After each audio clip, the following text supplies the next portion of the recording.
तो hello guys, आज हमारे पास बहुत ही इंपॉर्टेंट क्वेश्चन है डिफरेंशियबिलिटी चैप्टर का, जहाँ पे हमको फंक्शन दिया हुआ है और बोला गया है कि फंक्शन 0 से 2 के बीच में डिफरेंशिएबल है।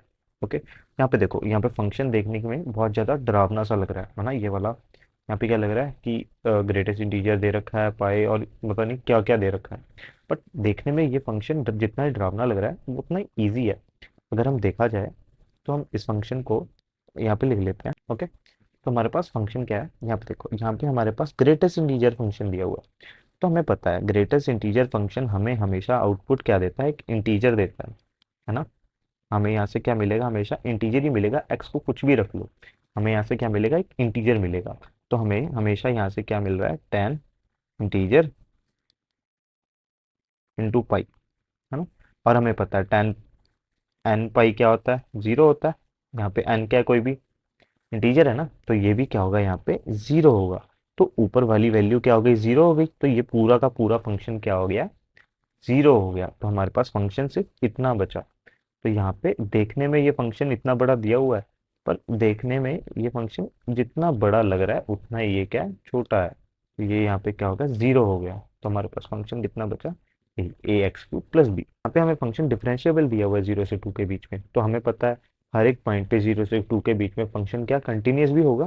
तो हम एक्स इक्वल्स टू वन के ऊपर भी क्या होगा, at x equals to one f x क्या होगा, कंटिन्यूस होगा, है ना। एक्स इक्वल्स टू वन के ऊपर क्या होगा, फंक्शन कंटिन्यूस होगा। तो हमारे पास फंक्शन पहले हम लिख लेते हैं, यहाँ पे हमारे पास फंक्शन क्या बना है, तो हमारे पास फंक्शन ये बना है। अब हमें पता है कि एक्स वन के ऊपर भी क्या होगा, फंक्शन कंटिन्यूस होगा। तो हम एक्स इक्वल टू वन के ऊपर फंक्शन क्या है, कंटिन्यूस है। तो अगर हम दोनों ही वैल्यूज के अंदर वन पुट करें, दोनों ही फंक्शंस के अंदर वन पुट करें, तो हमारे पास इक्वल वैल्यू ही तो आनी चाहिए, है ना। तो हमारे पास यहाँ पे वन पुट करने से हमारे पास आ रहा है ए प्लस बी, और ये इक्वल होगा जब हम इसके अंदर वन पुट करेंगे। तो यहाँ से हमारे पास आ रहा है टू कॉस पाई, और यहाँ पे टेन इनवर्स एक्स, यहाँ पे वन पुट करो, है ना। तो ये क्या बन गया, हमारे पास पाई बाय फोर आ गया। तो यहाँ से हमारे पास ये हो जाएगा -1, तो ये आ गया -2 प्लस, और यहाँ से हमारे पास वैल्यू आएगी पाई बाय फोर। तो ए प्लस बी हमारे पास क्या आ गया, तो हमारे पास यहाँ पे पहली इक्वेशन आ गई है। तो हमें अब फंक्शन क्या दिया हुआ है, डिफरेंशिएबल दिया हुआ है 0 से 2 के बीच में। ओके, अब हम इसको यूज करेंगे। तो हमारे पास फंक्शन का डिफरेंशिएशन क्या आएगी, ए थ्री ए एक्स क्यूब, और नीचे क्या आएगा हमारे पास कॉस, तो नीचे क्या आएगा हमारे पास -2 pi sine pi x plus 1/1 plus x square, जो हमारे पास, तो ये हमारे पास फंक्शन की डिफरेंशिएशन आई। तो हमारे पास, अब हमें पता है function x equals to one के ऊपर क्या होगा, डिफरेंशिएबल होगा।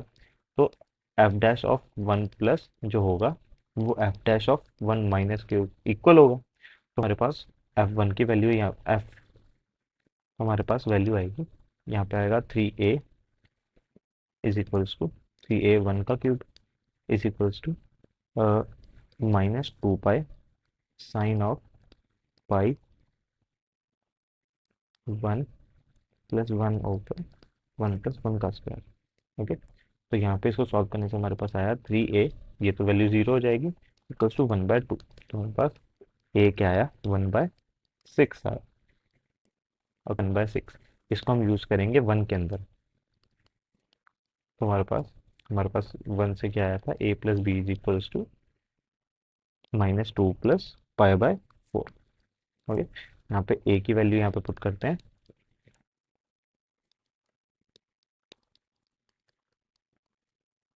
ओके, तो यहाँ पे हमारे पास आएगा, उसको सॉल्व करने से b की वैल्यू आएगी -2 प्लस पाई बाय फोर -1/6, जो कि आएगा पाई बाय फोर -13/6। अब हमको चाहिए क्या यहाँ पर, हमको चाहिए यहाँ पे ऊपर 26/k की फॉर्म में। ऊपर 26 बनाने के लिए हम क्या करेंगे, यहाँ पे हम ऊपर 26 बनाने के लिए हम क्या करेंगे, 2 से ऊपर नीचे मल्टीप्लाई करेंगे। तो ये हमारे पास आ जाएगा पाई बाय फोर -26/12। तो यहाँ से हमारे पास k2 क्या आया, 12 आया, और k1 यहाँ से हमारे पास क्या आया, 6 आया। ओके, तो हमारे पास k2 - k1 की वैल्यू आई 12 - 6, जो कि आई 6।